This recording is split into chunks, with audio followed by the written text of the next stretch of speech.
en Miami. La próxima semana estaremos visitando a nuestros hermanos de San Francisco.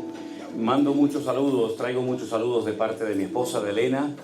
Ella le hubiera gustado muchísimo, estoy seguro, ella más me lo dijo, haber estado con nosotros en esta noche, pero por circunstancias familiares, ya saben, si no, con el tema de mi hija Miriam, ella está a punto de entrar en un tratamiento muy fuerte y entonces, va a ser toda una especie de experimento. Entonces pensamos que lo mejor sería, como ella tiene que otra vez estar en el hospital, pensamos que lo mejor sería que yo fuera solo en esta ocasión al viaje y ella se quedara en casa con nuestra hija y Dios mediante en el próximo viaje nos acompañará. Hermanos queridos, les agradezco grandemente el que hayan estado orando por nosotros durante este tiempo de prueba, porque ha sido realmente un tiempo muy duro. El mes de diciembre del año pasado será un año inolvidable para todos y para cada uno de nosotros, porque fue el año en el que Dios nos probó como jamás en la vida nos imaginamos que Dios nos probaría, porque no estábamos preparados para esta prueba, ni como padres, ni como pastores, ni como nada. Era algo que nos sorprendió y el Señor nos dio mucha fortaleza. Notamos, quiero decirle, y no digo esto para quedar bien con ustedes, porque no soy ese tipo de persona, ¿no?, que dice las cosas para quedar bien con la gente, aunque a lo mejor después en tu corazón no querías realmente decir eso, ¿no? Ustedes ya me conocen y saben que si tengo que decir algo lo digo, y si a alguien no le gustó, pues que Dios lo bendiga, pero lo voy a decir igual, ¿no? Nosotros sentimos en todo momento que había un ejército de hombres y de mujeres orando por nosotros. Lo sentíamos, era una cosa que sentíamos que era una gracia, una fortaleza especial, porque fueron días muy duros, días de una incertidumbre tremenda. El diagnóstico inicial era terrorífico, hablaban de metástasis, hablaban de cosas tremendas y la verdad es que nos vimos con una impotencia tremenda, porque ¿qué puede hacer uno ante esta situación? No puedes hacer nada, ¿no? Una hija de 26 años que la teníamos que bañar, no era capaz de leer 4 palabras con coherencia, en fin, era una detrás de otra, pero ya digo, sentíamos en todo momento un respaldo en la oración tremendo. Y bueno, podríamos hablar mucho, ¿no? Muchos detalles, muchas cosas, pero lo más importante de todo esto ha sido una transformación en la vida de Miriam, de mi hija pequeña, realmente increíble. Realmente es otra persona. Yo ni conocía a mi hija cuando estaba en pleno brote de esta enfermedad terrible que se llama esclerosis múltiple, que tiene muchísimas manifestaciones porque es una enfermedad relativamente nueva, se conoce muy poco de ella, y hace 20 años a muchas personas con esta enfermedad los metían directamente en un manicomio. Así de claro, parecían locos. Y eso es lo que parecía mi hija por momentos, que se había vuelto loca, que se le había ido la cabeza. Y entonces vimos que la única forma era orar y orar y orar y orar. Y a veces decimos, bueno, lo único que podemos hacer es orar. Pero hermano, si es que lo más importante de la vida y lo que tenemos que hacer constantemente es orar. Si eso es lo más importante de todo, ¿verdad? Por lo tanto, yo les agradezco de todo corazón el saber que muchos de ustedes estuvieron orando y el Señor ha hecho una obra maravillosa. Y les mando saludos de parte de ella, de parte de Elena, y estamos muy contentos de poder estar esta noche con nosotros. Me acompaña también nuestro hermano Armando, que es el que hace posible todos los devocionales y los cultos y todo esto. Yo pido que por favor le demos también un aplauso a él de bienvenida. Gloria a Dios. Qué bueno, gracias al Señor. Y gracias a todos los que han trabajado de verdad, de todo corazón, fuertemente para hacer posible este encuentro, esta cena. ¿Han cenado bien? ¿De verdad? Muy bien. No lo digan por quedar bien, ¿eh? Han cenado bien, ¿no? Estupendo. No sé si es posible que nos pongamos de pie. ¿Sí? Usted podría saludar a la persona que está a su lado, alrededor de su mesa, decirle, Dios le bendiga. Bienvenido en esta tarde. No sé de quién es esto. ¿Sí? Amén, aleluya. Gracias, Señor. Vamos con esta. Dígale bienvenido y Dios te bendiga y gócese mucho en el nombre del Señor en el día de hoy. Aleluya. Vamos. Aleluya. Gracias, Jesús. Vamos a alabar al Rey de Reyes y al Señor de los Señores. Denle fuerte aplauso a Él. Aleluya. Gracias, Señor. Aleluya. Si tú dispusieres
así no habrá quien te espante. Y muchos suplicarán tu favor. Tendrás confianza, porque hay esperanza. Mirarás alrededor y dormirás seguro. Y aunque oscureciere, como la mañana será, la vida será más clara que el mediodía. Tendrás confianza, porque hay esperanza. Mirarás alrededor y dormirás seguro. Y aunque oscureciere, como la mañana será, la vida será más clara que el mediodía. Y muchos suplicarán tu favor. Y muchos suplicarán tu favor. Y muchos suplicarán tu favor. Aleluya. Fuertes aplausos a nuestro Dios. Amén, amén, amén. Gracias, Señor Jesús. La vida no es fácil para nadie, ni para los cristianos, ni para los inconversos, ni para los pastores, ni para los casados, ni para las solteras. La vida no es fácil, hermano. La vida es dura. Y esta porción de la Biblia que hemos cantado es una porción literal del libro de Job. El personaje de Job es un personaje muy conocido. La Biblia dice que en un momento puntual de la historia el Señor decidió probarlo de una manera tremenda, ¿verdad? Pero en todas esas pruebas se mantuvo fiel al Señor. Y es que las pruebas el Señor las manda a nuestra vida no para destruirnos, sino para fortalecernos, para que aprendamos algo que de alguna manera necesitamos aprender, ¿verdad? Y yo quiero que en esta noche al Rey de Reyes y al Señor de los Señores le demos toda la gloria y la honra. Hermano, no me gustaría por nada del mundo simplemente imaginarme que algunos de ustedes única y exclusivamente han venido para ver a una persona. No me haría ninguna gracia, sinceramente. Porque nosotros no hemos venido aquí como un artista, como una persona reconocida, nada más lejos de la realidad, sinceramente. Yo no necesito esto. Nunca lo busqué. Yo lo único que quiero es llevarles a todos ustedes y a todos los que yo pueda a lo largo de mi vida, hasta que las fuerzas me duren, a los pies de Cristo. Que lo miren a Él, que lo adoren a Él, que lo honren a Él y que lo sigan a Él y nunca al hombre. Porque seguir al hombre es una tragedia. Y nosotros no le vamos a enseñar ni ayudar a nadie para que termine casi atontada como una persona. Nosotros lo que queremos es que usted se enamore de Cristo. Yo entiendo el cariño, el amor, todo eso lo entiendo, ¿sí? Pero aquí estamos para adorar al Rey de Reyes y a nuestro Dios. Denle un fuerte aplauso al Señor en esta noche, a Él, al único digno de toda gloria, aleluya, y de toda alabanza. A ti, Señor Jesús. Gracias, Jesús. Creo que conocen todos esta canción y la podemos cantar juntos para la gloria del Señor. Aleluya. Es un versículo del libro de Apocalipsis que dice así. Esta no es Rey de Reyes. Esta es otra muy bonita, que si quieren la cantamos también. Y después cantamos el Rey de Reyes. Levantamos nuestras voces en señal de nación. Nos gozamos hoy aquí, adorando a nuestro Dios. Bendeciré tu nombre eternamente, eternamente y para siempre. De suprema alabanza, eres digno, mi Señor. Una vez más, levantamos nuestras voces en genuina adoración. Estamos hoy aquí, adorando a nuestro Dios. Bendeciré tu nombre eternamente y para siempre. De suprema alabanza,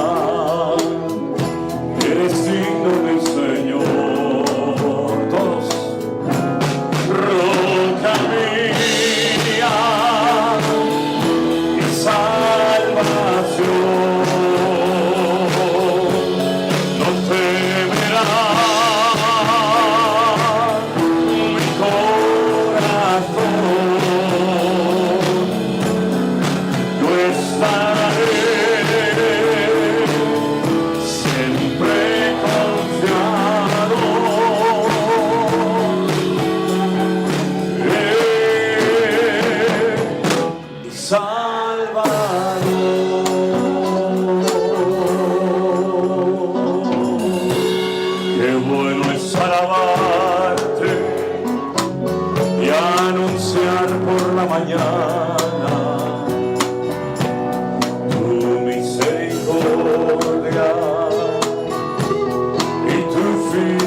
En medio de la angustia, amén. Tú eres mi pronto auxilio en la tribulación. Roca mía, mi salvación.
Amado Dios, cierra tus ojos en esta tarde, mi querido hermano y amigo.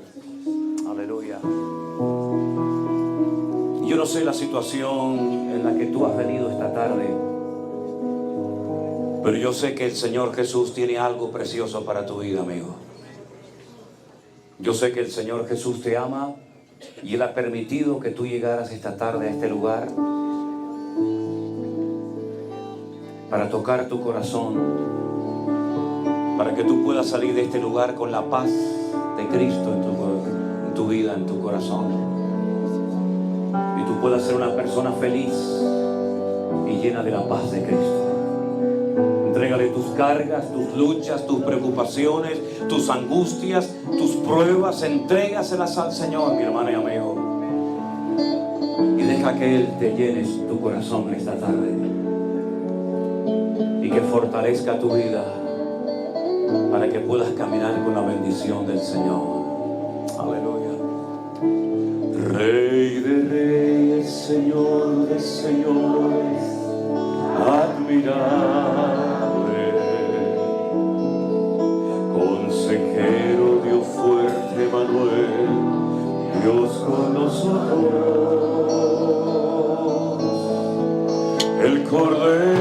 que fue inmolado, Él es digno de tomar el poder, las riquezas, la sabiduría, la fortaleza, la honra, la gloria y la alabanza por los siglos de los siglos. Amén. Una vez más, dilo conmigo. Rey de reyes, Señor de señores, admirable. Gracias, Señor Jesús. Consejero, Dios fuerte, Manuel, Dios con nosotros. El Cordero que fue inmolado, Él es digno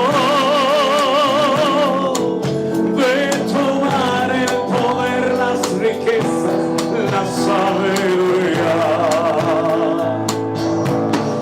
la fortaleza, la gloria y la honra y la alabanza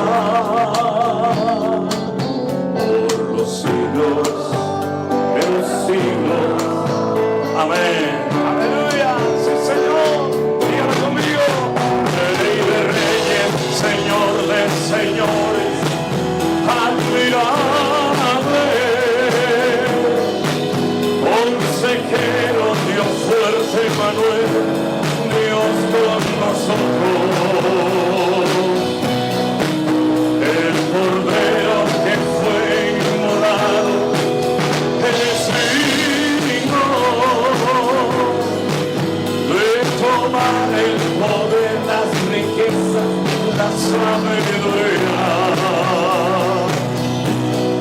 la fortaleza, la honra, la gloria y la alabanza por los siglos de los siglos. Amén. Ustedes, Rey de reyes, Señor de señores, admirable, consejero. Gracias.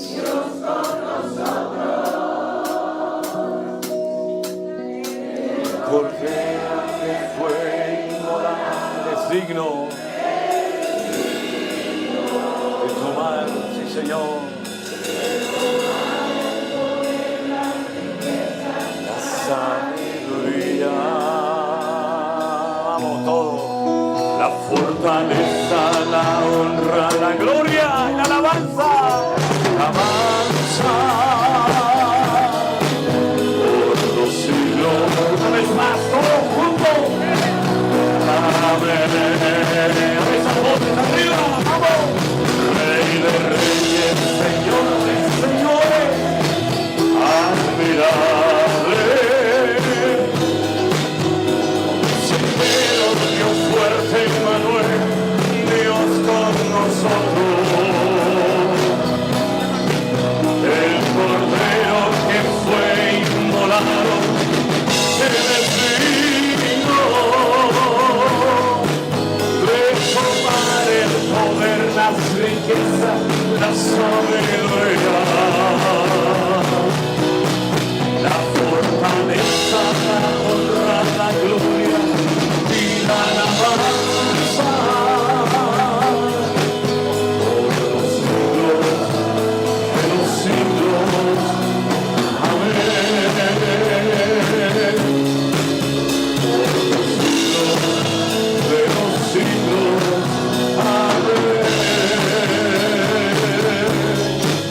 Por los siglos de los siglos. Amén. Aleluya. Gracias, Señor Jesús. Amén.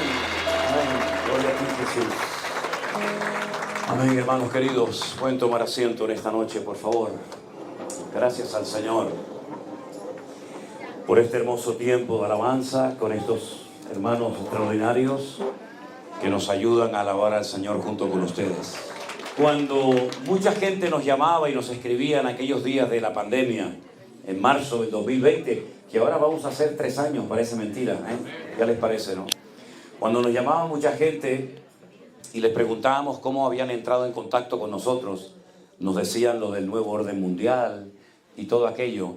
La mayoría de la gente no sabía dónde estaban las Islas Canarias. Yo no sé si todavía hay alguna gente que diga, pero este hombre ¿dónde vive? ¿Dónde están esas Islas Canarias? Bueno, las Islas Canarias son tan pequeñas que si usted ve un mapa, el nombre de las islas lo tienen que poner fuera de la isla. No es como Estados Unidos, que pone ahí, o Canadá, o esos sitios, ¿no? Cuando ponemos Tenerife o Las Palmas o cualquier otra isla, tienen que poner el nombre fuera, porque si ponen el nombre dentro, la isla no se ve, la tachan, la borran, ¿no? Tremendo, ¿no? Pues de ahí venimos, y de un lugar tan pequeño, tan insignificante y tan lejano, es de donde el Señor comenzó a bendecir y a tratar con miles y miles de personas en todas partes del mundo. Me emociona mucho cuando hay gente que desde cárceles nos escuchan. En aquellos días nos llamaban mucho desde los cruceros, porque como los puertos estaban cerrados y no dejaban entrar a puerto los barcos, se quedaban parados, se quedaban fondeados en alta mar y comenzaban a llamarnos cientos de personas, la tripulación incluso, que muchos de ellos eran cristianos, nos llamaban desde los barcos diciendo, estamos viendo los devocionales, estamos viendo el pastor online, estamos viendo los cultos desde alta mar, lo que nunca en la vida nosotros nos habíamos imaginado. Nos llamaban soldados de las bases norteamericanas desde Afganistán en aquellos días. Realmente fue un tiempo extraordinario y es como una especie de onda expansiva que todavía sigue llegando a centenares de vidas. Y jamás, les soy sincero, hermano, ni oré por esto, ni me imaginaba en la vida que saldríamos de las Islas Canarias para ir por distintos lugares del mundo conociendo gente que se habían convertido, que habían recibido un devocional. Ahora estaba aquí con una hermana de Colombia, debe estar por ahí, que me decía, quiero que saludes ¿a quién era? A una amiga o algo así. A tu mejor amiga. Y lo más tremendo es cuando muchas veces, no una ni dos, muchas veces nos han puesto al teléfono diciendo, mira, quiero que llames a mi padre, a mi madre, a mi sobrina, a mi hijo, que está con un cáncer terminal en un hospital. Y está viendo los cultos, está viendo los devocionales. Y a veces hemos tenido que orar personas prácticamente para despedirnos, ¿verdad? Y estas fueron sus últimas palabras, decir, yo le entregué mi vida al Señor. Hemos llevado a la gente casi a punto de morir a los pies de Cristo. Nos llamaron un día, una hermana pasaba por un puente en Santiago de Chile y había un policía que se iba a arrojar al vacío, un policía que se iba a matar, se iba a suicidar. Y la hermana pasaba y lo vio y le dije, abre el micrófono del altavoz del teléfono y acércaselo así al policía, y empecé a hablarle, empecé a decirle todo lo que el Señor en ese momento ponía en mi corazón. Y el hombre se bajó y gracias a Dios no se quitó la vida. No sé lo que fue de él, no tengo ni idea, pero fue realmente tremendo, ¿no? Fueron muchísimas personas, nos llamaban algunos curas, sacerdotes de estos de clausura, de estos que como no quieren pecar se meten dentro. ¿Qué pasó? Ahí no se va a caer más, déjalo ahí no se cae más. Nos llamaban curas de estos de clausura, de estos que se meten en los monasterios para no pecar, o para pecar en silencio, que nadie los vea.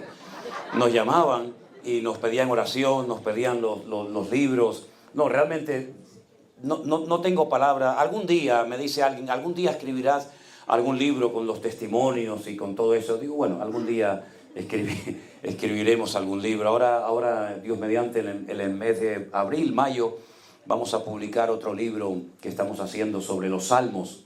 Porque una de las cosas que hemos querido es proporcionar material a los hermanos para que no vivan en ignorancia, ¿verdad? Sino que tengan las herramientas en su vida para que puedan discernir entre la sana doctrina y la mala doctrina, entre lo bueno y lo malo. Y por eso hemos publicado todos estos libros para que la gente pueda estudiar. Por ejemplo, se me ocurrió hacer un libro sencillo de escatología que le ayudara a la gente a salir de ese mito, de esa gran mentira que dice que el Apocalipsis es un libro que es imposible de entender. No es verdad. El libro del Apocalipsis no es el más difícil de entender de la Biblia. Hay otros libros más complicados en la Biblia. Lo que pasa es que tiene un lenguaje que no es un lenguaje fácil de entender, pero una vez que lo conoces, una vez que lo dominas, disfrutas con la lectura del libro del Apocalipsis. Por eso hicimos un libro sobre escatología y la gente nos llamaba y nos daba mucho gozo cuando nos decía, ahora entiendo el Apocalipsis, ahora entiendo lo del cuerno, lo de las trompetas, lo del anticristo y todas aquellas cosas, ¿no? Fue realmente una bendición. Después sentí en mi corazón poner en las manos de la gente un material que se llama hermenéutica. La hermenéutica es algo que se le enseña a los pastores, los que van al seminario a estudiarla, y es la ciencia que nos ayuda a la correcta interpretación de los textos bíblicos. Yo me preguntaba y decía, pero ¿por qué solamente los pastores tienen que saber interpretar adecuadamente la Biblia? Y no le entregamos esto a la gente, al pueblo, para que también ellos puedan disfrutar de la Biblia. Entonces me decía, no, eso no lo va a leer nadie, me decía, la hermenéutica, eso es aburridísimo. Digo, bueno, vamos a probar. Entonces hicimos 2 en 1, homilética, que es poder enseñar el conocimiento adquirido, y hermenéutica, que te enseña a interpretar la Biblia. Y fue una bendición tremenda para muchos hermanos que decían, ahora entiendo lo que es una profecía, lo que es un texto, lo que es y tantas cosas, ¿no? Así que de verdad que gracias al Señor por todo el material que Él nos ha permitido publicar, y hasta que el Señor nos ayude y nos dé fuerza, seguiremos adelante. Ya la garganta, yo noto que ya me va cada vez creando más problemas. Gracias al Señor, hoy he podido cantar un poquito, mañana ya no sé, podré compartir la palabra, pero en Miami hacía mucho calor, nada que ver con aquí, con Las Vegas. Yo esta mañana salí muy temprano a caminar y no se me cayeron las 2 orejas de milagro. Las orejas y la punta de la nariz, yo digo, se me van a caer de un momento, me hacen así, me la tiran al suelo de un momento a otro, ¿no? Y bueno, después de un rato me di la vuelta porque digo, a ver si me voy a resfriar y no voy a poder ni hablar esta tarde a los hermanos, ¿no? Pero la verdad que es una bendición ver todo lo que el Señor ha estado haciendo. Y también una cosa que me ha llamado la atención, muchas mujeres me dicen, mi marido no quería saber nada de Dios, nada de la iglesia, nada de la Biblia, nada de pastores, pero a ti te escucha. Mi marido a ti te escucha, ¿no? Y me alegra mucho cuando algunos hombres, los hombres saben que no son tan expresivos como las mujeres, ¿no? Las mujeres que si la foto, que si el abrazo, todo ese rollo, ¿no? El hombre, hola, mucho gusto, encantado, y ya está, con eso ya cubrimos, ¿no? Pero me alegra mucho el corazón cuando hay hombres que me dicen, oye, yo, gracias a todo lo que ustedes publican, pues me he acercado a Dios, he recibido a Cristo en mi corazón, estoy leyendo la Biblia, me estoy interesando por las cosas de Dios, y eso es un motivo de verdad para mí como hombre, de verdad de estar contento y agradecido, porque veo que también todo esto ha servido para que muchos hombres pierdan el miedo y no se den cuenta, o se den cuenta, mejor dicho, de que su esposa no está loca, ni le comieron el coco, la cabeza, como decimos por allá, sino que lo que ha conocido es el amor del Señor, que lo quiere compartir contigo. Lo que pasa es que a veces hay mujeres, ahora que no nos escuchan, que no saben ganar a sus maridos. Los quieren convencer con la Biblia, dándole con la Biblia. En vez de policía con la porra, esta le dan con la Biblia, la más grande, ¿no? Y conviértete, pecador, inmundo, incircunciso, infilisteo. Y así no va, esa no es la manera. Se casan más moscas con miel que con vinagre. Entonces, hay otras formas, hermanas, si quieren se lo enseño, de ganar a sus maridos, y no precisamente con la Biblia calibre 45 dándole en la cabeza, que no se va a convertir así, sino lo va a endurecer más todavía, ¿de acuerdo? Bueno, hermanos queridos, yo tengo en mi corazón esta noche compartirles 4 puntos acerca de lo que es la palabra de Dios. ¿Estamos de acuerdo? Cierra tus ojos un momentito ahí donde estás, por favor. Vamos a orar un segundito al Señor y pedirle a Él que nos ayude y que salgamos de este lugar con palabra de Dios en nuestros corazones y podamos disfrutar de lo que el Señor tiene hoy para cada uno de nosotros. Señor, ayúdanos a entender el mensaje que tú tienes preparado para nuestras vidas, Dios mío. Te ruego en el nombre bendito y poderoso de Jesús que tú nos ayudes a entender tu palabra, a disfrutarla y sobre todo a llevarla a la práctica, que es lo que cambia las vidas. Gracias por este hermoso grupo, Señor. Los hermanos que también están conectados, siguiendo esta reunión. Bendícenos y háblanos a todos en esta noche. Te lo pedimos humildemente en el nombre de Jesús. Amén y amén. Gloria a Dios. La palabra de Dios es uno de los regalos más hermosos que Dios le ha hecho a la humanidad. La mayoría de nosotros, o pienso yo que todos los que estamos en este lugar, tenemos la Biblia en nuestro idioma materno, que es el castellano, por lo menos en mi caso. Y no fue fácil que la Biblia llegara hasta nuestras manos. Hace mucho tiempo atrás, hace muchos siglos atrás, un sacerdote católico en Alemania, maestro en un seminario, se dio cuenta de que lo que él estaba enseñando y su iglesia no coincidía con lo que enseña la palabra de Dios. Él se dio cuenta de que los pecados no son perdonados cuando nos postramos delante de un hombre y le contamos toda nuestra vida. Él se dio cuenta que los hombres no pueden perdonar los pecados a otros hombres y tantas cosas. Decidió escribir, traducir la Biblia de los textos originales, el griego y el hebreo, al alemán. Fue una auténtica revolución. Cuando el pueblo común y llano tuvo acceso a las Escrituras, y no solamente los sacerdotes, se dio cuenta de que Dios es un Dios de amor, que había mandado a su Hijo unigénito al mundo para morir por nosotros, que los pecados no los perdona un cura, un sacerdote, un reverendo, un obispo, sino solamente Dios a través de la obra de Cristo y otras muchas cosas. Se produjo una auténtica revolución, una transformación dentro de lo que era en aquel momento la Iglesia Católica en el centro, en el corazón de Europa. Llegó esta noticia a España y otro sacerdote católico, y digo otros sacerdotes porque eran los únicos que sabían leer y escribir, eran los únicos que tenían acceso a las Escrituras. En un monasterio, un sacerdote español llamado Casidoro de Reina sintió en su corazón que ya también era la hora de llegar y traducir la Biblia de los idiomas originales al castellano antiguo, el castellano que se hablaba en el siglo XVI. No lo pudo hacer en España porque en aquel momento una serie de reyes españoles se unieron con el clero para crucificar, para quemar, para torturar a toda aquella persona que se convirtiera, que leyera las Sagradas Escrituras. Y una noche en su monasterio, en la isla de la Cartuja, en la ciudad de Sevilla, en España, se reunieron todos los curas, todos los monjes, y dijeron, ¿qué vamos a hacer? La mitad del monasterio decidió no huir, quedarse en el monasterio y que fuera lo que Dios quiera.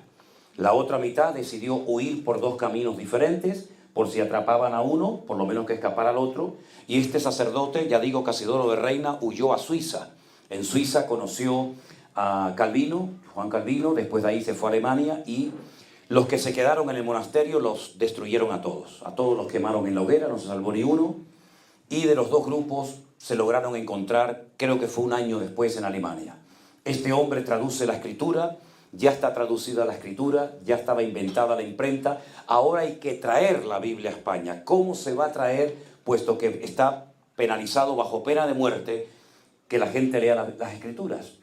Había en aquellos tiempos un tal Julianillo, que era un señor pequeñito, jorobado, que transportaba en barricas vino y cruzaba desde Europa el Pirineo, ida y vuelta, y decidieron, este señor que era convertido, decidieron meter dentro de las barricas de vino en doble fondo algunos ejemplares de la Biblia. Jugándose la vida, este Julianillo atravesó los Pirineos y ya tenían las Biblias en España. Pero ahora, ¿a quién se le van a repartir? Porque si le regalas una Biblia a una persona que te delata a la Santa Inquisición, vas a terminar quemado en la hoguera. Bueno, la cuestión está en que gracias al Señor se repartieron unos cuantos ejemplares hasta que alguien delató, alguien habló de Julianillo, que era un contrabandista de Biblias, y al final la Santa Inquisición española lo terminó quemando en la hoguera. Al cura que había traducido la Biblia nunca lo pudieron pescar, entonces lo que hicieron fue lo que se conocía como quemado en esfinge. Hicieron una estatua y entonces la quemaron a la estatua como si estuvieran quemando a Casidoro de Reina. Es decir, para que esta Biblia que tú tienes en tus manos llegue a tus manos, muchas personas dieron su vida, quemados, torturados y todo tipo de torturas habidas y por haber. Si algún día ustedes tienen la oportunidad de viajar a España, concretamente en la ciudad de Madrid, en el centro de Madrid, en la Plaza de Colón, hay un museo de cera y en la primera planta de ese museo están los aparatos que se utilizaban en la Santa Inquisición para torturar a las personas y que renegaran de Cristo y que delataran a los hermanos dónde estaban escondidos, etcétera, etcétera. Y esa sala, que es mucho más grande que todo esto, y están todos los aparatos de tortura que son terribles, se llama la Sala de Tormentos de la Santa Inquisición. Ahora, ¿por qué tanta fobia? ¿Por qué tanta rabia y tanta ira contra la palabra de Dios? Porque la palabra de Dios tiene un poder transformador tremendo. En un principio, cuando usted comienza a leer la Biblia por el principio, por el capítulo 1 del Génesis, usted se va a dar cuenta que lo que Dios quería que sucediera, lo hablaba. Y dijo Dios, sea la luz. Y se hizo la luz, y vio Dios que era bueno. Es decir, todo lo que se creó, todo lo que se ordenó, todo lo que se hizo por el poder de la palabra de Dios. Dios hablaba y automáticamente esa orden que Él daba se materializaba en algo. ¿Por qué? Porque la palabra de Dios no solamente transforma, sino tiene poder creativo. Ese poder Dios no lo transfirió al ser humano, gracias a Dios. Porque si tuviéramos poder creativo, la cantidad de barbaridades, ya habríamos destruido el mundo hace mucho tiempo. Pero Dios se guarda esa característica intrínseca de Él, de tener poder creativo con la palabra. Menos cuando Dios crea al hombre, que utiliza una materia prima como es una tierra que se llamaba la Adamá. Hay dos palabras en hebreo para definir la palabra tierra. Haaretz, que es como por así decirlo el planeta Tierra, la tierra en general, y una tierra particular de una zona que se llamaba tierra Adamá. Y por eso cuando Él toma esa tierra, Él crea a un Adán, porque salió de Adamá, ¿verdad? Y entonces, quitando el momento en el que Dios crea al hombre y a la mujer, todo lo que hizo, lo hizo por el poder de su palabra. Vemos que Él no necesitó absolutamente de nada ni de nadie para crear. Las tinieblas las transforma en luz. El vacío lo llena. El desorden lo ordena. Todo con el poder de su palabra. Pero esa palabra que Él pronunciaba, llegó un momento en el que Él decidió que se pasara a tinta, papel y tinta, por decirlo de alguna manera, y entonces ya estamos hablando de la palabra de Dios por escrito. No ha perdido poder. Una cosa es la palabra que Dios pronunciaba y cambiaba cosas, cambiaba vidas, cambiaba circunstancias, y otra cosa es su palabra ahora por escrito, que sigue teniendo el poder de cambiar vidas, transformar corazones, hacer prodigios, maravillas y milagros, porque la palabra de Dios, aunque esté escrita, tiene el mismo poder que cuando Dios la pronunciaba con sus labios. ¿Cuántos dicen amén? Y por eso Pablo le dice a Timoteo que toda la escritura es inspirada por Dios y útil para enseñar, para redarguir, para corregir, etcétera, etcétera. Segunda de Timoteo 3, 16 y 17. Y por eso el Señor Jesucristo decía, escudriñad, estudien las escrituras, porque ellas son las que dan testimonio de mí. Y por eso podemos ver cómo se enfatizaba y se enfatiza en el pueblo de Israel la lectura y el aprendizaje de la palabra escrita de Dios, porque sabe que tiene poder, te transforma, te ayuda. Ahora ustedes pueden entender cuando aquel centurión romano, que no judío, vino un día a pedirle un favor al Señor Jesucristo. La Biblia dice que cuando este hombre le informa al Señor de que tiene un criado enfermo, y el Señor hace como el gesto para ir a sanarlo, este hombre le dice, no hace falta que vengas. No hace falta que te desplaces. Di la palabra. Así como Dios decía y daba órdenes en un principio, el centurión lo que le dice al Señor, reconociendo el poder de la palabra, es, di la palabra y mi criado sanará ahora mismo. Claro, cuando Jesús oye a este hombre hablar así, le dice a sus discípulos, en todo Israel no he encontrado a nadie que tenga tanta fe como este hombre. Porque él sabía que la palabra de Dios tiene autoridad. De hecho, previamente, él le dice al Señor, yo soy un hombre de autoridad. Yo soy un militar. Y yo le digo a un soldado, ven para acá, y no cuestiona la orden, sino que la obedece inmediatamente.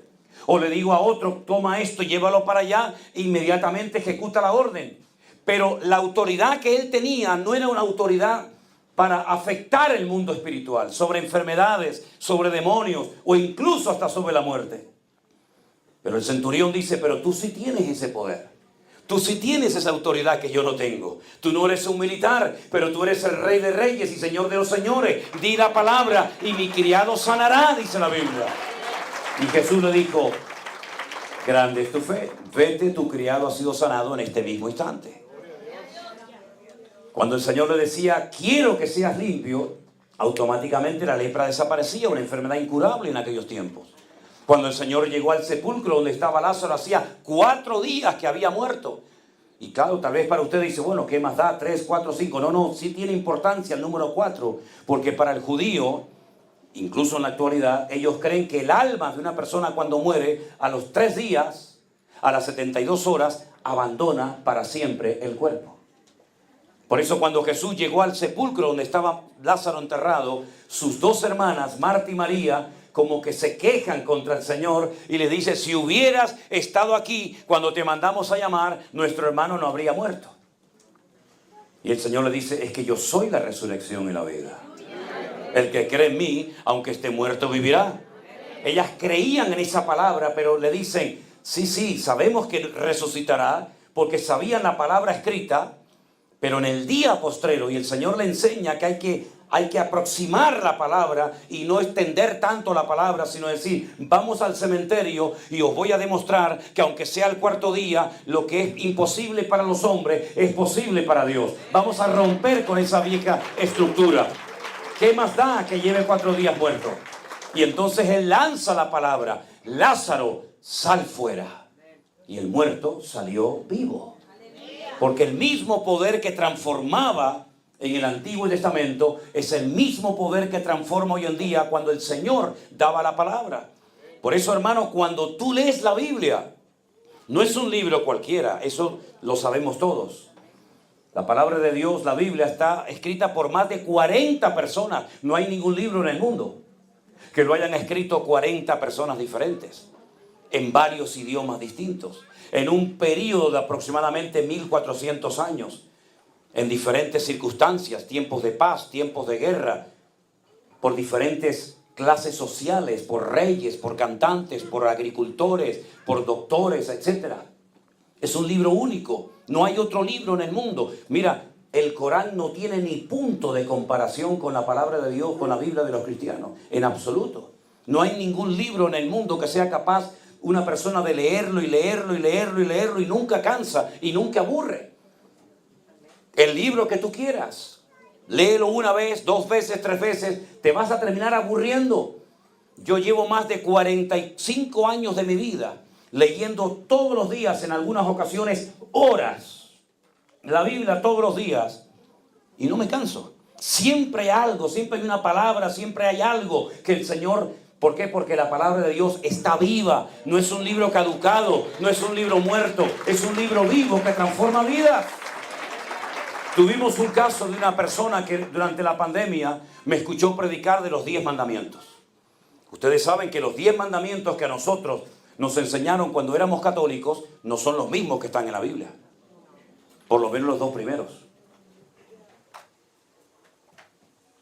Eso fue lo que me pasó a mí cuando comencé a leer la Biblia por primera vez. Yo me sabía los 10 mandamientos de memoria porque me crié siempre, toda mi vida, en colegios de curas. En Venezuela, cuando vivía de niño, estudié en los maristas y en España estudié en los salesianos. Y me conocía los 10 mandamientos de memoria y tantas cosas. Y llegué hasta dirigir el rosario. ¿Qué le parece? Que yo le arrancaba bolas para que termináramos antes, sino que yo era interminable. Pero bueno, a lo que vamos. Cuando yo leí por primera vez la Biblia en mi vida, que la abrí así al azar, yo leí justamente los 10 mandamientos. Y al momento me di cuenta de que no eran igual que en el catecismo. Y por eso me fui rápidamente a hablar con un cura, que yo lo consideraba una buena persona, de hecho era una buena persona, y le dije, don Gilberto, esta gente me ha regalado una Biblia y leí los 10 mandamientos y aquí dice una cosa y en el catecismo dice otra. ¿Qué hago? Y me dijo, cierra, así me llamaban. Si en algún momento de tu vida te encuentras en una encrucijada que no sabes a quién creer sino a Dios o a los hombres, me dijo mirando así para todos los lados, por si acaso le hacían algo, quédate siempre con la palabra de Dios. Y eso fue lo que hice. Y entonces en plena pandemia, yo estoy hablando de los 10 mandamientos y hay una señora ultracatólica de misa diaria, con mucha responsabilidad dentro de la iglesia católica, que está oyendo el mensaje. Y entonces ella va a su Biblia, porque dicho sea de paso, la Biblia que yo tengo aquí en el púlpito es exactamente igual que la que tiene este señor en el Vaticano, Es exactamente igual. Dice lo mismo, Y cuando ella fue a su Biblia, versión Nácar Colunga, que es la que suelen utilizar los católicos, y ella leyó los 10 mandamientos, a ella no se le cayó la dentadura postiza de milagro. Porque se dio cuenta que hay algo que Dios abomina, y es la idolatría. Y en el mundo del catolicismo, para ser un buen católico, tienes que ser una persona idólatra. ¿Sí o no? Y todo eso lo trajeron los españoles, ¿de dónde? De España. Y se lo llevaron a México, a Colombia, a Perú, a Argentina, etcétera, etcétera. Lo que no funcionaba allá, lo exportamos y tampoco funciona acá. Y ¿saben lo que pasa, queridos hermanos? Que cuando uno comienza a leer la Biblia, tiene tanto poder la palabra de Dios que esa mujer cayó de rodillas, llorando, pidiéndole perdón al Señor en su casa. Si no me lo llega a contar esta señora, yo nunca me llego a enterar de que esta señora cayó por el poder de Dios bajo una convicción de pecado tremendo, porque la palabra de Dios tiene poder para cambiar vidas y derretir corazones endurecidos por el pecado. Bueno, lo mismo me pasó a mí en Sevilla. Estábamos predicando durante 3 meses, todos los días, en una carpa como de un circo. Todos los días estuvimos 3 meses allí en Sevilla. Y una tarde me llegó una muchacha y me dice, ¿se puede adorar imágenes? Sevilla es una de las ciudades más idólatras del mundo. Aquí cuando llegué al aeropuerto, ¿saben lo que vi? Las maquinitas estas en el aeropuerto. En Sevilla usted entra a una carnicería, a una farmacia, donde quiera, y hay imágenes enormes. Toda la tienda está llena de imágenes. Nacen con eso desde niños. Lo están viendo desde la cuna. Y esta muchacha me preguntaba si es bíblico, si es correcto, si agrada a Dios adorar imágenes. Y yo le dije, ¿tú tienes Biblia en casa? Y me dice, sí, tengo una Biblia. Digo, ábrela por Éxodo 20. Y cuando vayas a tu casa lo lees y mañana hablamos. Cuando esta chica vino a hablar conmigo, me dijo, no tengo la más mínima duda de que lo que estaba haciendo no le agrada al Señor y lo voy a dejar de hacer, porque leyó la Biblia y la Biblia habló directamente a su corazón. Esa jovencita que llegó ese día a esa carpa con su novio, hoy en día son los pastores de esa iglesia que se levantó para la gloria de Dios en la ciudad de Sevilla, porque la palabra de Dios tiene poder para cambiar vidas. Gloria a Dios. Ese es nuestro Dios. Entonces, cuando usted abre la Biblia y usted la lee, y si lo puede hacer en alta voz, mejor que mejor, esa palabra le transforma el alma. Y eso fue lo que me pasó a mí en el mes de diciembre, cuando nuestra hija comenzó a sentirse mal, y la madre tenía que bañarla, y no podía mantener el equilibrio, y perdió la facultad de poder leer, y solamente quería dormir, y dormir, y dormir. Y cuando un día entro a su habitación, y le digo, Miriam, levántate ya, tienes que ir a comer un poco, por favor. Estaba así como un espagueti de flaco, no quería comer, solamente quería dormir. Y comienza con su, como lo llaman, con su manta o con su frazada, con su cobija, tiene tantos nombres, ¿no? Comienza a ser como un robot, es que se me cayó algo, es que se me cayó algo, es que se me cayó algo, como una máquina. Y yo decía, ¿pero qué te pasa? ¿Qué estás haciendo? Y se pone, papá, ven un momento, papá. Y le digo, Miriam, que soy yo. Papá, ven un momento, papá. Y en eso entra mi hija mayor. Y nos quedamos mirando y mi hija comienza a llorar y me dice, papá, yo me voy a la calle a dar una vuelta con el niño. Y se fue a la iglesia corriendo, que justamente había ensayo de alabanza ese día. Y le pidió, llorando a los jóvenes que estaban allí, por favor, orar por mi hermana que se ha vuelto loca. El que tu propia hija ni siquiera te reconociera. Se obsesionó con quererse ir, me voy. ¿A dónde te vas? ¿A dónde? Cuando yo sabía perfectamente, porque yo vengo de esa selva. Yo no me crié en el Evangelio, ¿sabes? Yo vengo de la calle, del mundo. Y yo sé que allá afuera, el ambiente que se respira aquí, allá afuera no existe. Ni más una niña, un bomboncito, ¿verdad, jovencita? Yo digo, ahí te van a comer, hija. En cuanto salgas por la puerta la pierdo. La pierdo. Lo sé que la pierdo. Una lucha tremenda. Una noche ya aquello fue una batalla campal. Tuve que llamar a Armando, a otros pastores por teléfono, venir a mi casa orando. Miriam se quiere ir, mira, pero era una incoherencia. Tienes toda su cabeza llena de múltiples lecciones. Eso es lo que significa la palabra esclerosis, cicatrices. Tiene toda la parte frontal de su cerebro totalmente llena de lesiones y eso le afecta a diferentes órganos, ¿verdad? Y entonces en esos días que hicimos, comenzamos a orar y a orar y a orar y a orar y a orar. Y yo creo que en esos días el Señor me dio una palabra. Ese versículo que tantas veces pongo en los libros cuando lo firmo, que es el que siempre pongo, se me hizo realidad en mi vida. Pues tengo por cierto que las aflicciones del tiempo presente no son comparables con la gloria venidera que en vosotros ha de manifestarse. Y me lo tomé para mí, dije, Dios mío, esta palabra que tanto he dedicado a otras personas, ahora me viene bien a mí.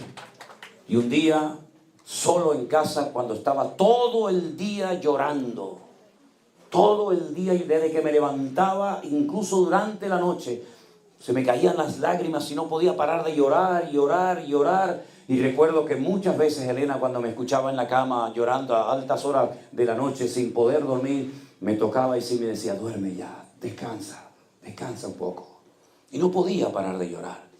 Y entonces un día en mi habitación, donde estudio, donde hago los devocionales que ustedes ven por la mañana cuando estoy en casa en Canarias, leyendo la palabra de Dios, oye, fue como si la palabra, ¡pum!, me saltara y comencé a leer ese salmo que muchos conocemos de memoria. Muchos de nosotros sabemos docenas de salmos de memoria. Pero ese particularmente a mí me tocó esa mañana. Cuando el Señor hiciere volver la cautividad de los hijos de Sión, seremos como los que sueñan. El Señor llenará nuestra boca de risa y nuestra lengua de alabanza. Y dirán entre las naciones, grandes cosas ha hecho el Señor por estos. Y yo me la apropié y dije, Señor, yo voy a reír otra vez. Yo voy a gozarme otra vez. Yo voy a alabarte otra vez. Porque yo no podía ir a la iglesia a predicar. Me acuerdo que un día llegué a la iglesia y mi hija siempre se sienta más o menos por donde está usted, hermano, hermana, por allí. Y yo me puse en el púlpito, iba a comenzar el culto. Y cuando hice así, miré y sabía cómo estaba Miriam en casa y vi que no estaba. Yo empecé a llorar y le dije a Anderson, ven, encárgate del culto. Yo no puedo estar aquí, no puedo. Y me fui por las calles llorando por todas las calles, ¿verdad? Pero queridos hermanos, la palabra de Dios fue un consuelo y un bálsamo durante todo ese tiempo. Ustedes saben que si algo caracteriza nuestro ministerio es el énfasis que hacemos tremendo a la palabra de Dios. Y en esos días lo que me sustentó fue las oraciones de centenares y de miles de hermanos como ustedes que estaban orando por nosotros y por nuestra hija, y el poder de la palabra de Dios. Yo la recitaba y la leía en alta voz y la recitaba y la leía y yo digo, Señor, tú me dijiste un día esto y yo prediqué esto y yo prediqué de lo otro y yo creo en tu palabra, hasta que, hermanos, Dios hizo una obra tremenda. La tuvimos que llevar un día al hospital porque ya no, era una incoherencia total y absoluta. Una hermana cubana, doctora, que tenemos en nuestra congregación en Tenerife, vino a casa, le hizo una especie de prueba y era incapaz de llevarse su mano a la nariz, se le llevaba la cabeza, la oreja, con la otra no podía. De hecho, ahora mismo no se puede llevar completamente la mano, sino tiene que hacer un pequeño esfuerzo, y una incoherencia tremenda, se iba así de lado, no podía mantenerse, su cerebro se inflamó de una manera tremenda, le estaba oprimiendo y al final la tuvimos que llevar de urgencia. Y el primer escáner que le hicieron así, el de urgencia, nos dijeron, esto pinta muy mal. Aquí hay un montón de bultos o de cosas raras en el cerebro, de lesiones, y pusieron abajo la palabra metástasis. Claro, cuando yo estoy allí en urgencias y leo esto, y yo digo, ¿puedo entrar un momento a verla? Y yo, sí, está ahí en una camilla. Yo llegué al pasillo y le dije, Miriam, o te agarras al Señor ahora, o te vas. Y no voy a poder hacer nada para salvarte. O te agarras al Señor ahora, o quiero que sepas que te puedes morir aquí. Y esta es la última vez que te hablo. La subieron para la planta de toda la gente de cáncer. Estaba en esa planta, donde había gente con gritos y gente que moría. Ahí estuvo mi hija.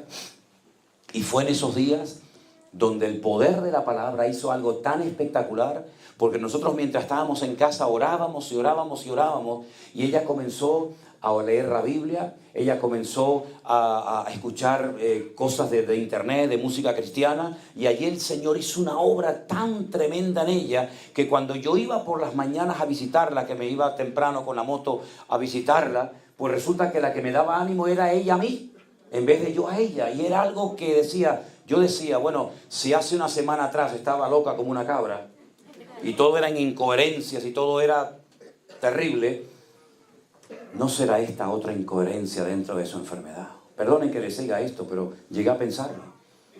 Porque hay gente que está mal de la cabeza y tiene como una especie de misticismo en la cabeza, ¿no? Entonces comenzábamos a decir, bueno, a ver hasta cuándo dura esto.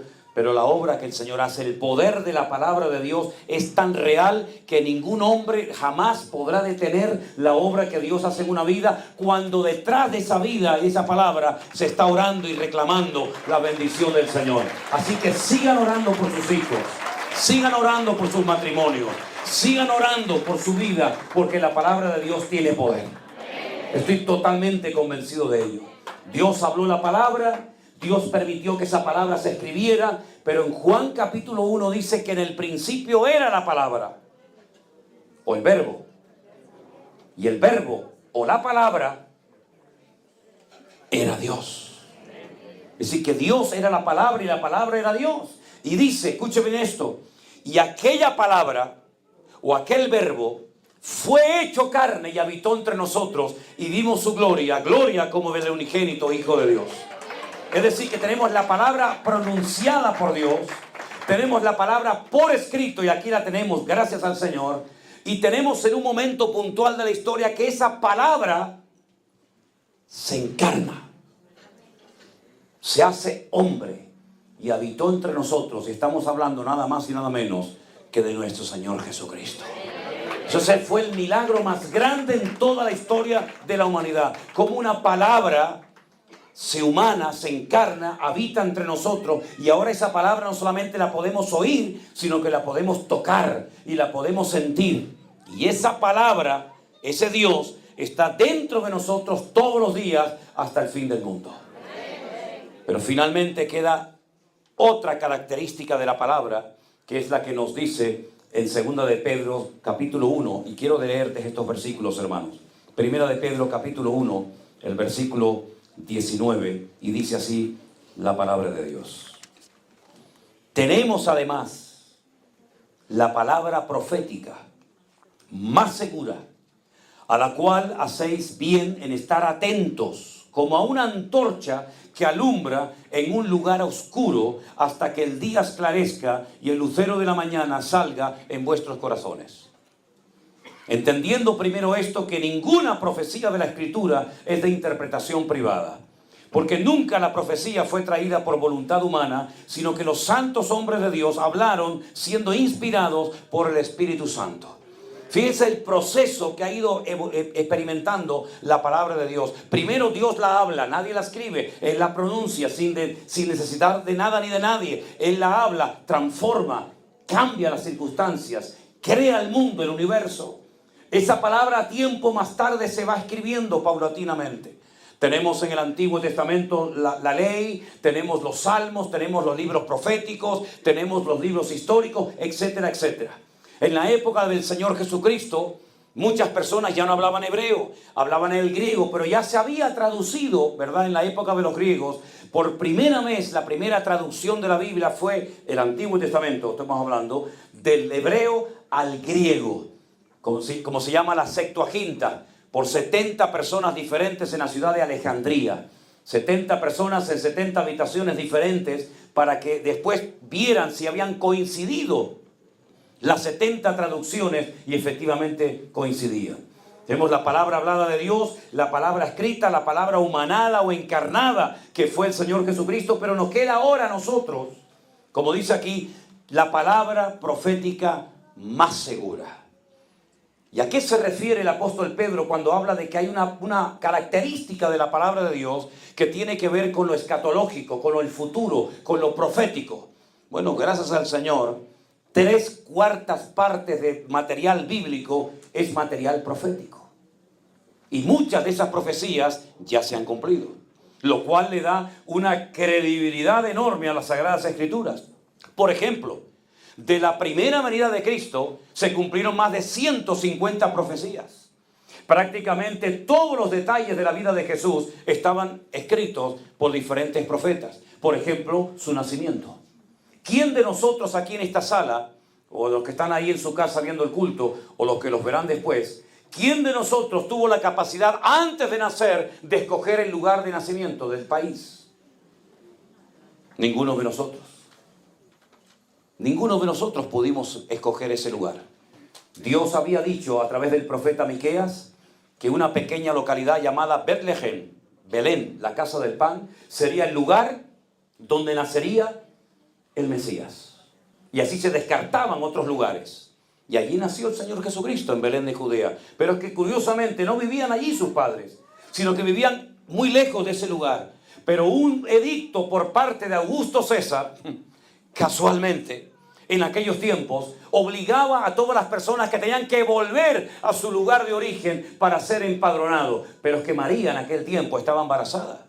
Y desplazarse con una mujer embarazada en un largo viaje era muy complicado. Pero tuvo que hacerlo, era una ley romana y había que cumplirla. Y ella dice que viajó con su marido hasta Belén de Judea. Y estando en Belén de Judea, le entraron los dolores de parto. ¿Y dónde nació el Señor Jesús? En Belén de Judea, según lo que había dicho el profeta Miqueas. Todo lo que le pasó al Señor Jesucristo en su primera venida, todo, absolutamente todo estaba escrito. ¿Quién de nosotros puede elegir la forma, el día o la hora de nuestra muerte? Ninguno. Ni escogimos el lugar de nacimiento, ni el día ni la hora, ni tenemos la capacidad, ninguno de nosotros, de poder elegir el día, la hora y el lugar de nuestra muerte. Eso solamente le queda a Dios, como poder que Él tiene absoluto, ¿verdad? Pero sin embargo el Señor Jesucristo, dice la Biblia, que tenía que morir en Jerusalén, crucificado entre dos malhechores y enterrado en un sepulcro de un señor multimillonario que le prestó el sepulcro para que Él muriera en ese sepulcro, o estuviera enterrado en ese sepulcro. ¿Quién puede elegir eso? Y así te podía hablar de más de 150 profecías. Por ejemplo, cuando le dieron agua o vinagre en la cruz del Calvario, estaba escrito. Cuando un discípulo lo vende por 30 piezas de plata, estaba escrito. Cuando un discípulo lo iba a traicionar, también estaba escrito. Absolutamente todos los detalles de la vida de Jesús estaban escritos. Y el más grande de todos, la resurrección del Maestro. Porque se hubiera cumplido con 149 profecías, pero faltaba el examen final de la resurrección. Sería otro falso Mesías, como tantos y otros que habían venido en el pasado. Pero cuando a Él lo meten en el sepulcro, sus enemigos se frotaron la mano, pensando que habían acabado con Él. Ya hemos acabado con este hombre. Se acabaron los milagros, se acabaron esas locuras de multiplicación de panes y de peces, de muertos que resucitan, etcétera, etcétera. Lo meten en un sepulcro y toman medidas para cuidar a un muerto como nunca habían tomado para cuidar a nadie. 16 soldados romanos armados hasta los dientes para que nadie se acercara al sepulcro. Lo meten en una cueva con una piedra redonda que pesa aproximadamente 4.000 o 5.000 kilos de peso. Ponen un precinto romano para que nadie viole ese lugar. Tomaron, ya digo, todas las medidas habidas y por haber para que no saliera de la tumba. Pero dice la Biblia que al tercer día, cuando una de sus seguidoras llamada María Magdalena fue al sepulcro y lloraba, alguien le dijo: no busques entre los muertos al que vive, porque al que vive ahora, porque ha resucitado de entre los muertos. No tenemos que buscar en los muertos. Léame las manos, écheme las cartas. No buscamos entre los muertos la respuesta que solamente Dios nos puede dar, porque es un Dios vivo. Resucitó al tercer día. Y ese Dios, ese Señor Jesucristo resucitado, palabra encarnada, dio muchas profecías. Y una de las que dijo, dice: me voy, pero vendré otra vez. Y si cogemos todas las profecías de Él que hablaban de la primera venida, y leemos todas las profecías que hablan de su segunda venida, tenemos más material para creer que vendrá por segunda vez solamente en el Antiguo Testamento que para estudiar su primera venida. Así que, mis queridos hermanos, el Señor va a volver otra vez a este mundo. Y dice cuándo, o más o menos el tiempo, y dice dónde, y dice cómo. Y pondrá en aquel día sus pies sobre el monte de los olivos, y el monte se partirá en dos. Y todo ojo le verá, y toda rodilla se doblará, y toda lengua confesará que Él es el Señor, para gloria de Dios Padre. Y reinaremos juntamente con Cristo.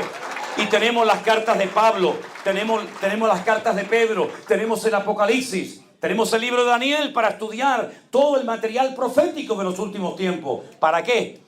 Para que no nos dejemos engañar. Llámese pastor, llámese cura, llámese reverendo, llámese obispo, me da igual el nombre que le ponga.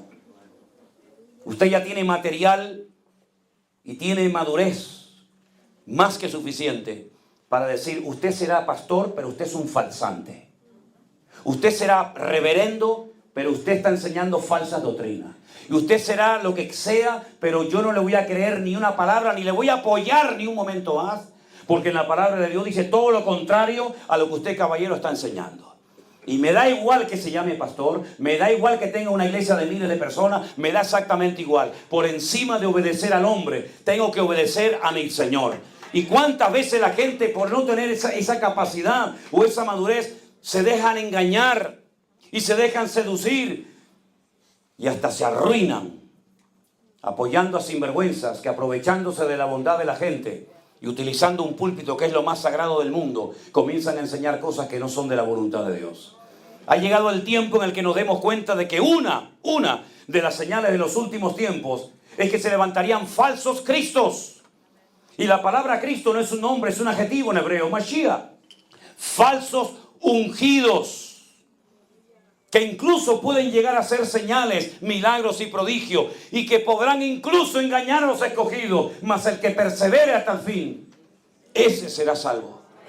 Nunca olvidaré en mi vida cuando un día me llevaron a un programa de televisión. A mí no me gusta ir a radio, ni televisiones, ni nada de eso, pero un día insistía un amigo mío y bueno, de pesado le dije, venga, va, voy para que me dejes tranquilo, porque eres un pesado. Era un pastor, pero él decía así, ¿no? Era un pesado. Me llevó a la televisión y estábamos ahí en la sala y nos iban a hacer 4 preguntas. Yo estaba deseando marcharme porque a mí todos esos rollos no me gustan. Y hay un pastor sentado al lado mío y me dice, tengo que contarte un milagro que ayer pasó en mi iglesia. Digo, qué bonito, qué bueno, me alegro mucho, hermano. Ojalá que ocurra mucho más. ¿Quieres verlo? Me dice. Digo, ¿el qué? El milagro. Digo, ¿el milagro lo tienes ahí? Dice, sí. Digo, enséñamelo a ver. Y me saca un trocito de papel ahí. Así. ¿Ven este papel así? ¿Y así? Un trocito de papel así. Así como manchadito así. Se llama purpurina. ¿Conocen la purpurina? La purpurina es esa pintura que parece como oro. Esto es así como una cosa de esta, así. ¿Sí? ¿Sí? ¿Saben? Y le digo, ¿y esta qué vaina es esto? ¿Qué cosa es esto? Dice, no, esto es oro. Le digo, ¿esto es oro? Dice, sí, porque ayer estábamos en el culto y empezó a llover oro. Y entonces yo cogí este papelito, hice así y lo froté de oro. Y le digo, ¿tú me estás tomando el pelo? ¿Tú te crees que yo soy idiota o qué? Tú podrás engañar a tu gente, pero a mí no me engañas, ¿eh? Que yo antes de cura fui fraile. Entonces, ¿tú te crees que mi Dios, con todo el hambre que hay en el mundo y con toda la miseria y gente destruida que está en el mundo, te va a mandar a ti oro, que en vez de mandarte lingotes de oro te manda una birria de esto que no vale para nada? Una de las cosas que más me ha impactado en este viaje, por lo menos de momento, es cuando ayer, creo que fue, salimos a buscar un sitio para comer y llegamos a un sitio que parecía el infierno, el inframundo. Centenares de jóvenes y de ancianos destruidos completamente por el alcohol, por la droga o por lo que sea, viviendo peor que animales, rodeados de basura por todas partes. Aquí en esta ciudad de Las Vegas, donde viene todo el mundo a los casinos y a tirar la casa por la ventana, aquí hay centenares de esclavos muriéndose de hambre, destruidos en las calles. Qué terrible, ¿verdad? Estoy seguro que Cristo, en vez de organizar cenas en lugares como este, seguramente iría a darles de comer a ellos. Probablemente en el día de hoy, ¿verdad? ¿Y tú crees que el Señor Jesucristo, viendo a los niños que se mueren en África de hambre, que tuvimos que ir a África a darles de comer a los niños, y a Bolivia, que estuvimos durante años trabajando con niños recogidos de la calle, que no los quería nadie, Y mientras en las iglesias predicaban prosperidad y los pastores te enseñaban el Rolex y el terreno y la casa que se habían comprado, los niños estaban muriendo de hambre en la calle, ¿tú crees que te va a mandar mi Señor del cielo esta birria de oro desde el cielo? ¿Para qué? ¿Para que vengas aquí a presumir de que tienes una iglesia poderosa? Cuando tenemos a la ciudad patas arriba y vemos que el país se va a la ruina y no estamos haciendo los cristianos absolutamente nada, sino pelear y discutir a ver quién tiene la iglesia más grande y quién tiene más miembros. Pero tenemos ya que despertar del letargo, queridos hermanos. Ya no hay tiempo que perder, nos queda menos vida, por lo menos a mí de la que ya he vivido. Me queda menos ministerio que el que ya he vivido. Tenemos que comenzar a darnos cuenta de que la vida cristiana no es dame, sino doy, porque más bienaventurado es dar que recibir. Y Dios nos ha dado palabra para que no nos dejemos engañar nunca más, por nada ni por nadie, querido hermano. Nunca más. Llámese como se llame y sea quien sea, porque ahora tiene la palabra escrita. Y usted puede comprobar por sí mismo si lo que está oyendo es palabra de Dios o es un cuento chino. Por eso, mis queridos hermanos, para concluir en esta noche, yo les digo algo. Si no tiene una Biblia, cómprese, obtenga una Biblia lo antes posible. Comience a leerla para que nadie le engañe, para que nadie le tome el pelo. Y cuando hay gente que me dice, pastor, yo es que la leo y no la entiendo, digo, qué casualidad, oye. Ves una película 4 horas y la entiendes toda. Sabes quién es el bueno, el malo, quién se va a casar, quién es el querido de la querida, el amigo de la amiga, el novio de la novia. Lo entiendes todo. Abres un negocio, una empresa y funciona perfectamente. Lees el periódico y lo entiendes. Vas al cine y lo entiendes. Te cuentan un chisme y lo entiendes. Y lees la Biblia y no lo entiendes. ¿Y no será que tienes aquí un bloqueo espiritual que habrá que reprenderlo y orar para que seas libre y el Señor te dé memoria y capacidad para entender la palabra? El cerebro no se atrofia por usarlo mucho. No, al contrario. El cerebro se atrofia por no usarlo o por meterle basura. Y la mejor medicina para todos tus huesos y para tu mente es leer y escudriñar y memorizar la palabra del Señor. Porque es la lámpara que va a iluminar tu camino. Y la palabra de Dios será dulce como la miel y transformará tu vida y tu corazón. Y nunca más volverás a ser la misma persona. ¿Cuántos dicen amén? Cierra tus ojos en esta noche, mi querido hermano. Aleluya. Yo les pido a todos y a cada uno de ustedes que sean amantes de la palabra de Dios.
Que la lean, que la devoren, que se enamoren de ella.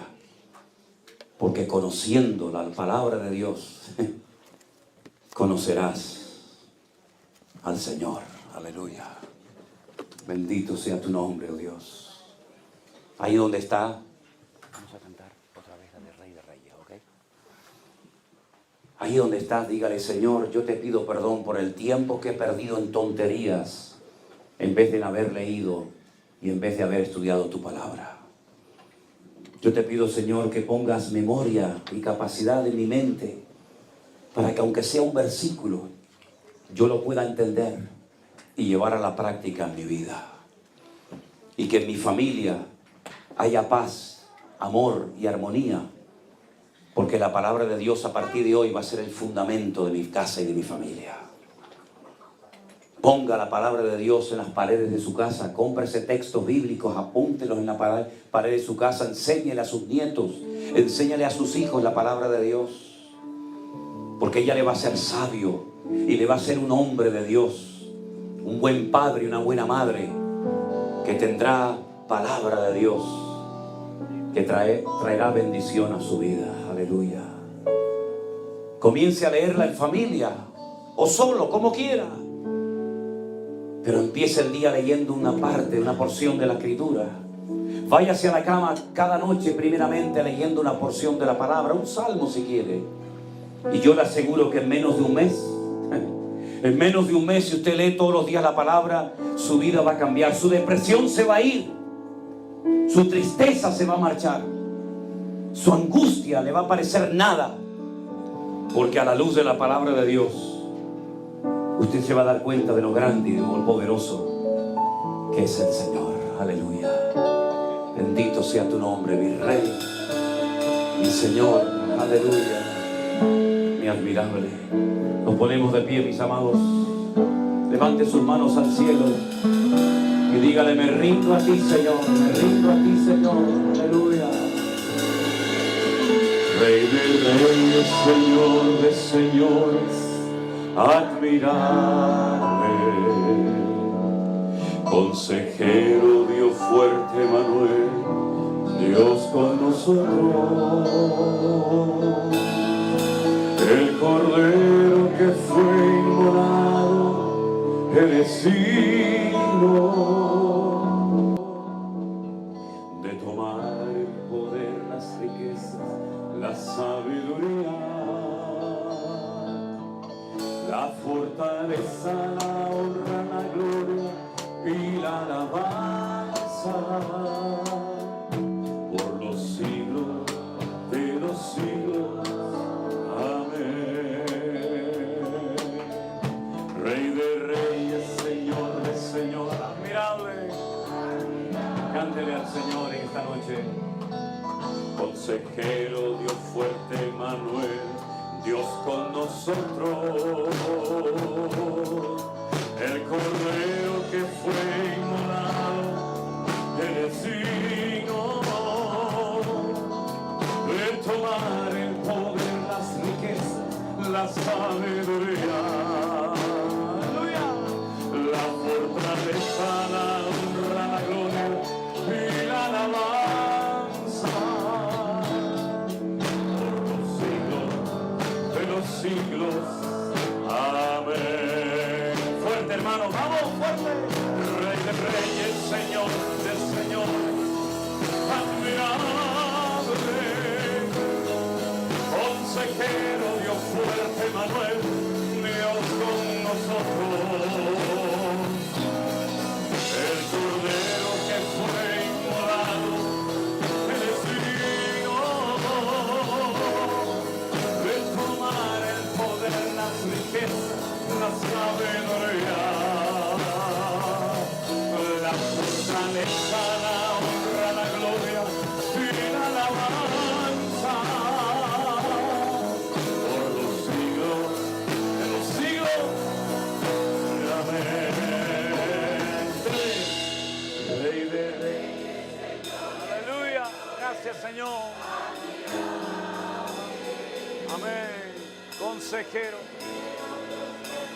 Dios con nosotros, el Cordero, aleluya, gracias, Señor, aleluya,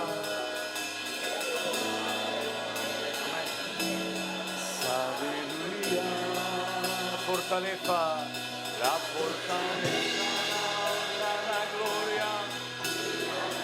Gracias, Señor, aleluya. Él está aquí con nosotros. Amén, amén, vamos. El Rey de Reyes está aquí, amén.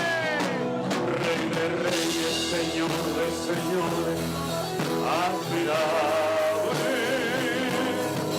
consejero, Dios fuerte, Manuel, Dios con nosotros, el Cordero que fue inmolado, eres digno de tomar el poder, las riquezas, la sabiduría,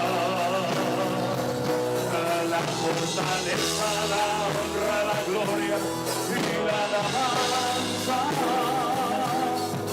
por los siglos.